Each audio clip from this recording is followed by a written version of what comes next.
Hello everyone good morning. आशा करुचे आपण माने समस्ते बहुत ही भलरे थिबे। आजिर एई सेशन रे हम आलोचना करिबा ओडिया पेडागोजी रो most important previous year question good एथिरा में आलोचना करिबा। आगामी ओटीटी एग्जाम पई आपण मन पे क्लास टी बहुत ही इंपोर्टेंट रहउची, तो आपण माने ए वीडियो को शेष पर्यंत देखंतु। तो चलंतु डेरी न करी आरंभ करिबा क्लास।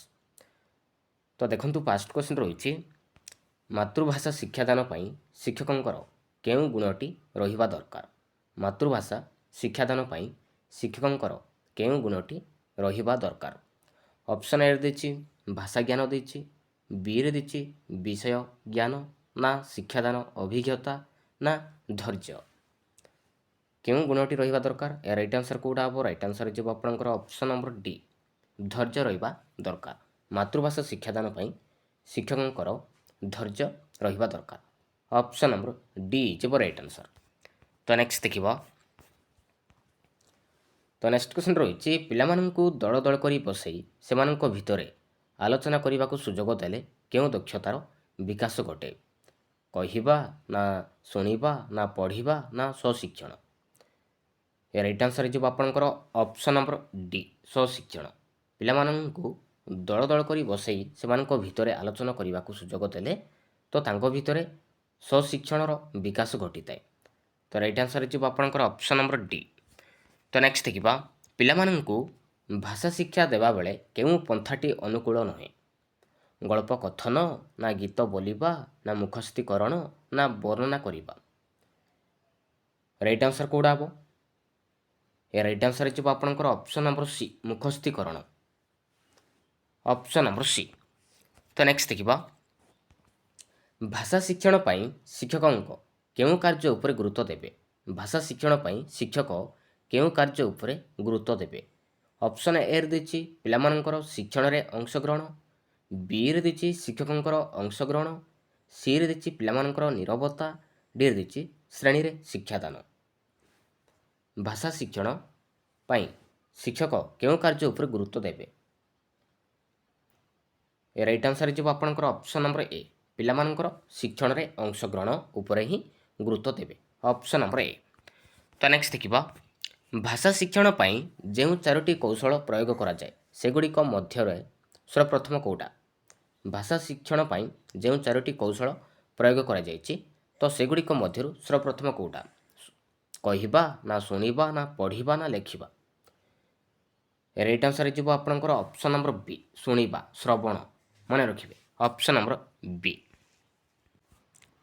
ତ ନେକ୍ସଟ ଦେଖିବା ଭାଷା ଶିକ୍ଷଣ ପାଇଁ ଶିକ୍ଷକ କେଉଁ ଉପକରଣ ବ୍ୟବହାର କରିପାରିବେ।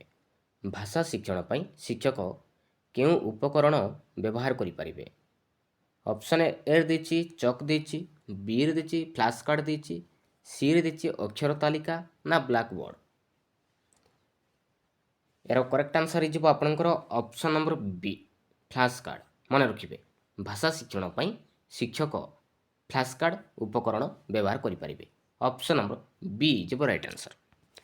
ତ ନେକ୍ସଟ ଦେଖିବା ସ୍ୱଶିକ୍ଷଣ ପାଇଁ ଶିକ୍ଷକ ଶ୍ରେଣୀ ଗୃହରେ କି ସୁବିଧା ଦେବେ। ସ୍ୱଶିକ୍ଷଣ ପାଇଁ ଶିକ୍ଷକ ଶ୍ରେଣୀ ଗୃହରେ କି ସୁବିଧା ଦେବେ। ଅପସନ୍ ଏ ଦେଇଛି ବସି ବହି ପଢ଼ିବା, ନା ଖବରକାଗଜ ପଢ଼ିବା, ନା ଚିତ୍ର କରିବା, ନା ଅନ୍ୟ ପିଲାମାନଙ୍କ ସହିତ ମିଶି ଦଳଗତ ଆଲୋଚନା। ରାଇଟ୍ ଆନ୍ସର କୋଉଟା ହେବ। ରାଇଟ୍ ଆନ୍ସର ଯିବ ଆପଣଙ୍କର ଅପସନ୍ ନମ୍ବର ଡି ଅନ୍ୟ ପିଲାମାନଙ୍କ ସହିତ ମିଶି ଦଳଗତ ଆଲୋଚନା। ଅପସନ୍ ନମ୍ବର ଡି ଯିବ ରାଇଟ୍ ଆନ୍ସର। ତ ନେକ୍ସଟ ଦେଖିବା କୌଣସି ସରଳ ଆଦେଶକୁ ବୁଝିବା ପାଇଁ ପିଲାମାନେ କେଉଁ ଦକ୍ଷତା ହାସଲ କରିବେ। କୌଣସି ସରଳ ଆଦେଶକୁ ବୁଝିବା ପାଇଁ ପିଲାମାନେ କେଉଁ ଦକ୍ଷତା ହାସଲ କରିବେ। କେଉଁ ଦକ୍ଷତା। କହିବା, ନା ଶୁଣିବା, ନା ପଢ଼ିବା, ନା ଲେଖିବା। ରାଇଟ୍ ଆନ୍ସର ଯିବ ଆପଣଙ୍କର ଅପସନ୍ ନମ୍ବର ବି ଶ୍ରବଣ, ଶୁଣିବା। ମନେ ରଖିବେ। ତ ନେକ୍ସଟ ଦେଖିବା ଶୁଦ୍ଧ ଭାବେ ସରଳ ବାକ୍ୟର ପୁନରାବୃତ୍ତି କରିବା ଏହା କେଉଁ ଦକ୍ଷତାର ଅନ୍ତର୍ଭୁକ୍ତ। ଶୁଦ୍ଧ ଭାବେ ସରଳ ବାକ୍ୟର ପୁନରାବୃତ୍ତି କରିବା ଏହା କେଉଁ ଦକ୍ଷତାର ଅନ୍ତର୍ଭୁକ୍ତ। ପଢ଼ିବା, ନା ଲେଖିବା, ନା କହିବା, ନା ଶବ୍ଦକୋଷ ବ୍ୟବହାର କରିବା। ଏହାର ରାଇଟ୍ ଆନ୍ସର ଯିବ ଆପଣଙ୍କର ଅପସନ୍ ନମ୍ବର ସି ଯିବ ରାଇଟ୍ ଆନ୍ସର କହିବା। ଶୁଦ୍ଧ ଭାବେ ସରଳ ବାକ୍ୟର ପୁନରାବୃତ୍ତି କରିବା ଏଇଟା ହେଉଛି କହିବା ଦକ୍ଷତାର ଅନ୍ତର୍ଭୁକ୍ତ। ଅପସନ୍ ନମ୍ବର ସି ଯିବ ରାଇଟ୍ ଆନ୍ସର। ତ ନେକ୍ସଟ ଦେଖିବା ଶିଶୁର କେଉଁ ପ୍ରବୃତ୍ତି ଲିଖନରେ ସହାୟକ ହୁଏ? ଶିଶୁର କେଉଁ ପ୍ରବୃତ୍ତି ଲିଖନରେ ସହାୟକ ହୋଇଥାଏ? ଅନୁକରଣ କରିବା, ନା ହସିବା, ନା କାନ୍ଦିବା, ନା ଶୋଇବା? ରାଇଟ୍ ଆନ୍ସର ହେଇଯିବ ଆପଣଙ୍କର ଅପସନ୍ ନମ୍ବର ଏ, ଅନୁକରଣ କରିବା। ତ ନେକ୍ସଟ ଦେଖିବା କେଉଁ ଶିକ୍ଷା ମାଧ୍ୟମରେ ସାହିତ୍ୟ ପ୍ରତି ଆଗ୍ରହ ସୃଷ୍ଟି ହୋଇଥାଏ? କେଉଁ ଶିକ୍ଷା ମାଧ୍ୟମରେ ସାହିତ୍ୟ ପ୍ରତି ଆଗ୍ରହ ସୃଷ୍ଟି ହୋଇଥାଏ? ଗଣିତ, ନା ମାତୃଭାଷା, ନା ସାମାଜିକ ଶିକ୍ଷା, ନା ବିଜ୍ଞାନ? ରାଇଟ୍ ଆନ୍ସର ହେଇଯିବ ଆପଣଙ୍କର ଅପସନ୍ ନମ୍ବର ବି, ମାତୃଭାଷା। ମାତୃଭାଷା ଶିକ୍ଷା ମାଧ୍ୟମରେ ହିଁ ସାହିତ୍ୟ ପ୍ରତି ଆଗ୍ରହ ସୃଷ୍ଟି ହୋଇଥାଏ। ଅପସନ୍ ନମ୍ବର ବି। ତ ନେକ୍ସଟ ଦେଖିବା ନିଜର ଦେଶର ଐତିହ୍ୟ ଓ ସଂସ୍କୃତି ବିଷୟରେ ପରିଚୟ ଲାଭ କରିବା କେଉଁ ବିଷୟ ଶିକ୍ଷା ଦ୍ୱାରା ସମ୍ଭବ ହୁଏ? ମାତୃଭାଷା, ନା ପୁରାଣ, ନା ଉପନ୍ୟାସ ଦ୍ୱାରା, ନା କବିତା? କେଉଁଟା ହେବ ରାଇଟ୍ ଆନ୍ସର? ରାଇଟ୍ ଆନ୍ସର ହେଇଯିବ ଆପଣଙ୍କର ଅପସନ୍ ନମ୍ବର ଏ, ମାତୃଭାଷା ହିଁ ଦ୍ୱାରା ହିଁ ସମ୍ଭବ ହୁଏ।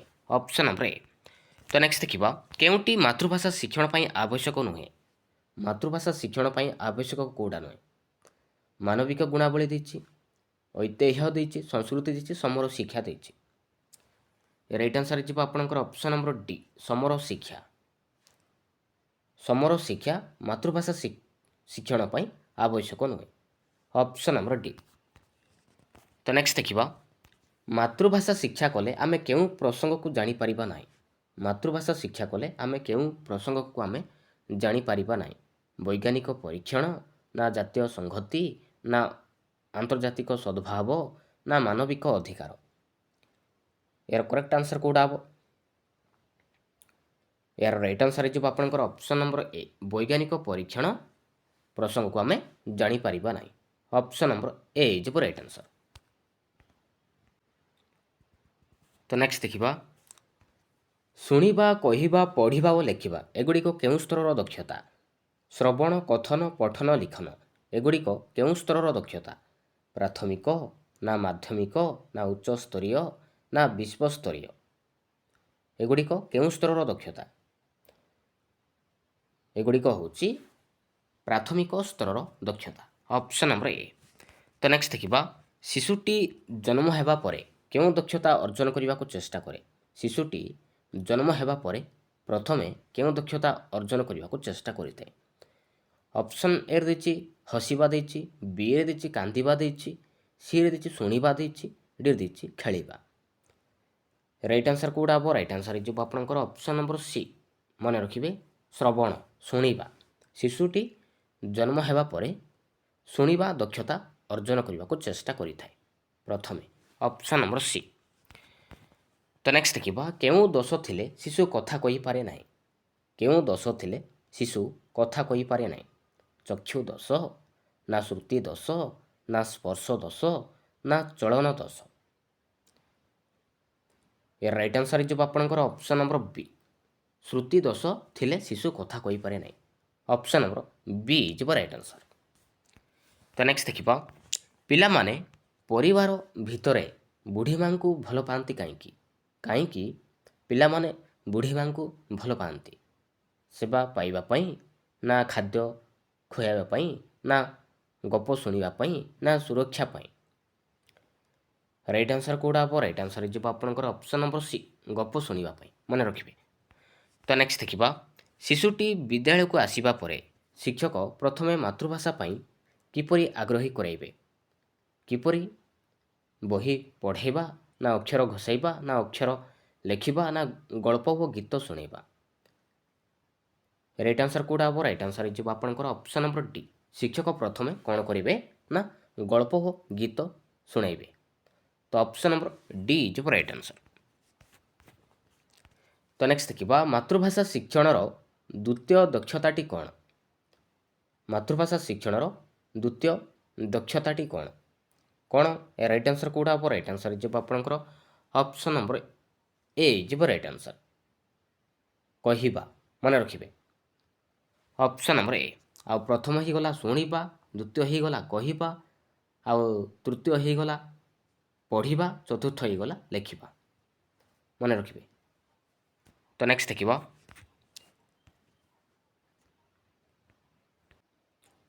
ତ ତ ନେକ୍ସଟ ଦେଖିବା ମାତୃଭାଷା ଶିକ୍ଷାଦାନର ପ୍ରାଥମିକ ସ୍ତରରେ କେଉଁ ଦୁଇଟି କୌଶଳ ଗୁରୁତ୍ୱ ଦେବା ଉଚିତ? ମାତୃଭାଷା ଶିକ୍ଷାଦାନର ପ୍ରାଥମିକ ସ୍ତରରେ କେଉଁ ଦୁଇଟି କୌଶଳକୁ ଗୁରୁତ୍ୱ ଦେବା ଉଚିତ? କଥନ ଓ ପଠନକୁ, ନା ଶ୍ରବଣ ଓ ଲିଖନକୁ, ନା ପଠନ ଓ ଲିଖନକୁ, ନା ଶ୍ରବଣ ଓ କଥନକୁ? ଏ ରାଇଟ୍ ଆନ୍ସର କେଉଁଟା ହେବ? ରାଇଟ୍ ଆନ୍ସର ହେଇଯିବ ଆପଣଙ୍କର ଅପସନ୍ ନମ୍ବର ଡି, ଶ୍ରବଣ କଥନ। ମନେ ରଖିବେ ଏଇ ଦୁଇଟି ଆଗ କୌଶଳ ଉପରେ ଗୁରୁତ୍ୱ ଦେବା ଉଚିତ। ଶ୍ରବଣ ଓ କଥନ ମାତୃଭାଷା ଶିକ୍ଷାଦାନର ପ୍ରାଥମିକ ସ୍ତରରେ ଶ୍ରବଣ ଓ କଥନ ଶୁଣିବା କହିବା ଏ ଦୁଇଟି କୌଶଳ ଉପରେ ପ୍ରଥମେ ଗୁରୁତ୍ୱ ଦେବା ଉଚିତ। ମନେ ରଖିବେ ଅପସନ୍ ନମ୍ବର ଡି। ତ ନେକ୍ସଟ ଦେଖିବା ଏକ ଭାଷାଭାଷୀ ଲୋକ ପାଖରେ ନଥିଲେ କି ଅସୁବିଧା ହୁଏ? ଏକ ଭାଷାଭାଷୀ ଲୋକ ପାଖରେ ନଥିଲେ କ'ଣ ଅସୁବିଧା ହୋଇଥାନ୍ତା? ଅପସନ୍ ଏ ଦେଇଛି କେହି କାହା କଥା ବୁଝନ୍ତି ନାହିଁ, ନା ଖାଇବାକୁ ମିଳେ ନାହିଁ, ନା ମନର ଭାବ ପ୍ରକାଶିତ ହୁଏ ନାହିଁ, ନା ବସିବାକୁ ସ୍ଥାନ ମିଳେ ନାହିଁ। ରାଇଟ୍ ଆନ୍ସର କେଉଁଟା ହେବ? ରାଇଟ୍ ଆନ୍ସର ହେଇଯିବ ଆପଣଙ୍କର ଅପସନ୍ ନମ୍ବର ଏ, କେହି କାହା କଥା ବୁଝନ୍ତି ନାହିଁ। ଏକ ଭାଷାଭାଷୀ ଲୋକ ପାଖରେ ନଥିଲେ ତ କେହି କାହା କଥା ବୁଝନ୍ତି ନାହିଁ। ଅପସନ୍ ନମ୍ବର ଏ। ତ ନେକ୍ସଟ ଦେଖିବା ଦୈନିକ ସମ୍ବାଦପତ୍ର ପାଠ କରିବା ତ ଏଇଟା ଗୋଟେ କି ପ୍ରକାରର ପଠନ? ଦୈନିକ ସମ୍ବାଦପତ୍ର ପାଠ କରିବା ତ ଏଇଟା କି ପ୍ରକାରର ପଠନ? ବ୍ୟାପକ ପଠନ, ନା ତାତ୍ତ୍ୱିକ ପଠନ, ନା ସମ୍ବାଦ ପଠନ, ନା ସରସ ପଠନ? ଏଇଟା ହେଉଛି ବ୍ୟାପକ ପଠନ। ମନେ ରଖିବେ ଅପସନ୍ ନମ୍ବର ଏ ହେଇଯିବ ରାଇଟ୍ ଆନ୍ସର। ତ ନେକ୍ସଟ ଦେଖିବା କେଉଁଟି ତାତ୍ତ୍ୱିକ ପଠନର କାର୍ଯ୍ୟ ନୁହେଁ? ତାତ୍ତ୍ୱିକ ପଠନର କାର୍ଯ୍ୟ କେଉଁଟା ନୁହେଁ? ତାତ୍ତ୍ୱିକ ପଠନର ଏ ଭିତରୁ କେଉଁଟା ଗୋଟେ କାମ ନୁହେଁ? ଅପସନ୍ ଏ ଦେଇଛି କ୍ଲିଷ୍ଟ ଶବ୍ଦକୁ ଚିହ୍ନଟିକରଣ ଦେଇଛି, ବିରେ ଦେଇଛି କଠିନ ଶବ୍ଦର ବ୍ୟାଖ୍ୟା ଦେଇଛି, ସିରେ ଦେଇଛି ବିଷୟବସ୍ତୁକୁ ମୋଟାମୋଟି ଭାବରେ ବୁଝିବା, ଡିରେ ଦେଇଛି ବ୍ୟବହାରିକ ବ୍ୟାକରଣ ଜାଣିବା। ରାଇଟ୍ ଆନ୍ସର କେଉଁଟା ହେବ? ରାଇଟ୍ ଆନ୍ସର ହେଇଯିବ ଆପଣଙ୍କର ଅପସନ୍ ନମ୍ବର ସି, ବିଷୟବସ୍ତୁକୁ ମୋଟାମୋଟି ଭାବରେ ବୁଝିବା। ଏଇଟା କିନ୍ତୁ ତାତ୍ତ୍ୱିକ ପଠନର କାମ ନୁହେଁ। Option number C. ତ ନେକ୍ସଟ ଦେଖିବା ତାତ୍ତ୍ୱିକ ପଠନ ଓ ବ୍ୟାପକ ପଠନ ମଧ୍ୟରେ କେଉଁଟି ଶିଶୁ ପାଇଁ ଆନନ୍ଦଦାୟକ? ତାତ୍ତ୍ୱିକ ପଠନ ଓ ବ୍ୟାପକ ପଠନ ମଧ୍ୟରେ କେଉଁଟି ଶିଶୁ ପାଇଁ ଆନନ୍ଦଦାୟକ? ତାତ୍ତ୍ୱିକ ପଠନ, ନା ବ୍ୟାପକ ପଠନ, ନା ଉଭୟ, ନା କେଉଁଟି ନୁହେଁ? ରାଇଟ୍ ଆନ୍ସର କେଉଁଟା ହେବ? ରାଇଟ୍ ଆନ୍ସର ହେଇଯିବ ଆପଣଙ୍କର ଅପସନ୍ ନମ୍ବର ବି, ବ୍ୟାପକ ପଠନ। ମନେ ରଖିବେ ବ୍ୟାପକ ପଠନ ଶିଶୁ ପାଇଁ ଆନନ୍ଦଦାୟକ। ଅପସନ୍ ନମ୍ବର ବି। ତ ନେକ୍ସଟ ଦେଖିବା ଶିକ୍ଷାଦାନ ସମୟରେ ପିଲାମାନଙ୍କୁ ଦଳ ଦଳ କରି ବସାଇବା ଫଳରେ କ'ଣ ସୁବିଧା ହୁଏ? ପିଲାମାନେ ସୁବିଧାରେ ବସିପାରନ୍ତି, ନା ପରସ୍ପର ଭିତରେ ଆଲୋଚନା କରିଥାନ୍ତି, ନା ମିଳିତ ଭାବରେ ଉତ୍ତର ଦିଅନ୍ତି, ନା ସ୍ଥାନ ଭାବ ଦୂର କରିଥାନ୍ତି? ରାଇଟ୍ ଆନ୍ସର କେଉଁଟା ହେବ? ରାଇଟ୍ ଆନ୍ସର ହେଇଯିବ ଆପଣଙ୍କର ଅପସନ୍ ନମ୍ବର ବି, ପରସ୍ପର ଭିତରେ ଆଲୋଚନା କରିଥାନ୍ତି। ଶିକ୍ଷାଦାନ ସମୟରେ ପିଲାମାନଙ୍କୁ ଯଦି ଆମେ ଦଳ ଦଳ କରି ବସାଇବା ଫଳରେ ତ ତାଙ୍କ ଭିତରେ ପରସ୍ପର ଭିତରେ ଆଲୋଚନା କରିଥାନ୍ତି। ତ ଅପସନ୍ ନମ୍ବର ବି ହେଇଯିବ ରାଇଟ୍ ଆନ୍ସର। ତ ନେକ୍ସଟ ଦେଖିବା ଶିଶୁ କ'ଣ କ'ଣ ଲେଖେ? ଶିଶୁ କ'ଣ କ'ଣ ଲେଖେ? ଯାହା ଶୁଣିଥାଏ, ନା ଯାହା ଦେଖିଥାଏ, ନା ଯାହା ଅନୁଭବ କରିଥାଏ, ନା ଯାହା ଶୁଣିଥାଏ, ଦେଖିଥାଏ ଓ ଅନୁଭବ କରିଥାଏ? ରାଇଟ୍ ଆନ୍ସର କେଉଁଟା ହେବ? ରାଇଟ୍ ଆନ୍ସର ହେଇଯିବ ଆପଣଙ୍କର ଅପସନ୍ ନମ୍ବର ଡି, ଯାହା ଶୁଣିଥାଏ, ଦେଖିଥାଏ ଓ ଅନୁଭବ କରିଥାଏ ତାହା ହିଁ ଲେଖିବ। Option number D. ତ ନେକ୍ସଟ ଦେଖିବା ଶିକ୍ଷକ ରଚନା ଲେଖାଇବା ବେଳେ କାହା ଉପରେ ଗୁରୁତ୍ୱ ଦେବେ ନାହିଁ? ଶିକ୍ଷକ ରଚନା ଲେଖାଇବା ବେଳେ କାହା ଉପରେ ଗୁରୁତ୍ୱ ଦେବେ ନାହିଁ? ପିଲାଙ୍କୁ କୌଣସି ପ୍ରସଙ୍ଗରେ ପଚାରିବା, ନା ଗଳ୍ପ ସମ୍ବନ୍ଧୀୟ ଚିତ୍ର ପ୍ରଦର୍ଶନ, ନା ଘରେ ରଚନା ଲେଖି ଆଣିବା, ନା ପିଲାମାନଙ୍କୁ ସହାୟକ ପୁସ୍ତକ ଯୋଗାଇବା? ରାଇଟ୍ ଆନ୍ସର କେଉଁଟା ହେବ? ରାଇଟ୍ ଆନ୍ସର ହେଇଯିବ ଆପଣଙ୍କର ଅପସନ୍ ନମ୍ବର ସି, ଘରେ ରଚନା ଲେଖି ଆଣିବା। ଶିକ୍ଷକ ରଚନା ଲେଖାଇବା ବେଳେ ତ ଘରେ ରଚନା ଲେଖି ଆଣିବା ପାଇଁ ଗୁରୁତ୍ୱ ଦେବେ ନାହିଁ। ଅପସନ୍ ନମ୍ବର ସି ହେଇଯିବ ରାଇଟ୍ ଆନ୍ସର। ତ ନେକ୍ସଟ ଦେଖିବା କେଉଁଟି ପ୍ରବନ୍ଧ ଲିଖନର ଉଦ୍ଦେଶ୍ୟ ନୁହେଁ? ପ୍ରବନ୍ଧ ଲିଖନର ଉଦ୍ଦେଶ୍ୟ କେଉଁଟା ନୁହେଁ? ସୃଜନ ଶକ୍ତିର ବିକାଶ, ନା ଯୁକ୍ତି ଶକ୍ତିର ବିକାଶ, ନା କଳ୍ପନା ଶକ୍ତିର ବିକାଶ, ନା ଶବ୍ଦାନୁଶୀଳନ ଶକ୍ତିର ବିକାଶ? ରାଇଟ୍ ଆନ୍ସର କେଉଁଟା ହେବ? ରାଇଟ୍ ଆନ୍ସର ହେଇଯିବ ଆପଣଙ୍କର ଅପସନ୍ ନମ୍ବର ଡି, ଶବ୍ଦାନୁଶୀଳନ ଶକ୍ତିର ବିକାଶ। ଏଇଟା କିନ୍ତୁ ପ୍ରବନ୍ଧ ଲିଖନର ଉଦ୍ଦେଶ୍ୟ ନୁହେଁ। Option number D. ତ ନେକ୍ସଟ ଦେଖିବା ଗୋଟିଏ ଆଦିବାସୀ ପିଲା ସାଧାରଣ ସ୍କୁଲରେ ପଢ଼ିଲେ ଓଡ଼ିଆ ଭାଷା ତାକୁ କିପରି ଲାଗେ? ଗୋଟିଏ ଆଦିବାସୀ ପିଲା ସାଧାରଣ ସ୍କୁଲରେ ପଢ଼ିଲେ ଓଡ଼ିଆ ଭାଷା ତାକୁ କିପରି ଲାଗେ? କିପରି ଲାଗେ, ଆପଣାର ଲାଗେ, ନା ଆନନ୍ଦ ଲାଗେ ନା ବିଦେଶୀ ଭାଷା ବୋଲି ଲାଗେ ନା ଖୁବ୍ ଭଲ ଲାଗେ? ରାଇଟ୍ ଆନ୍ସର୍ କେଉଁଟା ହେବ? ରାଇଟ୍ ଆନ୍ସର୍ ଯିବ ଆପଣଙ୍କର ଅପସନ୍ ନମ୍ବର ସି, ବିଦେଶୀ ଭାଷା ବୋଲି ଲାଗେ। ମନେ ରଖିବେ ଅପସନ୍ ନମ୍ବର ସି। ତ ନେକ୍ସଟ ଦେଖିବ,